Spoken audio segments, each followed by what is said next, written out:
Hello guys, সবাই কেমন আছো? আশা করছি সবাই ভালো আছো আর আমিও ভালো আছি। তো গাইস দেখো, আজকে ঘুরতে চলে এসেছি বরের সাথে মন্দিরে, রাধাকৃষ্ণ মন্দিরে। আর এখানে দেখো বৃষ্টি পড়ছে, সবাই দৌড়াদৌড়ি করে চলে যাচ্ছে আর আমরা দুজন দেখো ছাতা নিয়ে এসেছি। তো তাই হাসাহাসি করছিলাম। আর এইদিকে দেখো মন্দিরটা বাইরের থেকে কত সুন্দর লাগছে আর ভেতরে কেমন সেটাও তোমাদের সাথে শেয়ার করবো। তো পাশে থাকো, তোমরা ভিডিওটা দেখতে থাকো। আর এইদিকে দেখো কত ফুল। তো তারপর আমি বরকে বললাম একটা ক্লিক নিয়ে দাও, তো ভিডিও ক্লিপটা নিচ্ছে আর আমি হেঁটে হেঁটে যাচ্ছিলাম। আর বাইরের থেকে এত সুন্দর লাগছে, ভেতরে কত সুন্দর লাগছে সেটাই ভাবছিলাম।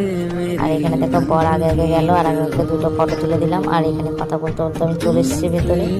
আর এই দেখো ভেতরের কত সুন্দর লাগছে দেখে। তো অনেক ভালো লাগছে, তোমাদের সাথে আরো অনেক অনেক ভিডিও শেয়ার করবো। তোমরা পাশে থাকার ভিডিওটা দেখতে থাকো। তোমরা অবশ্যই জানাবে যে কেমন লাগছে মন্দিরটা। আর এখানে দেখো ঠাকুরও দর্শন করে নিয়েছি, তোমাদেরকে দর্শন করে দিলাম। তো টাটা, ভিডিওটা ভালো লাগলে লাইক কমেন্ট করবে।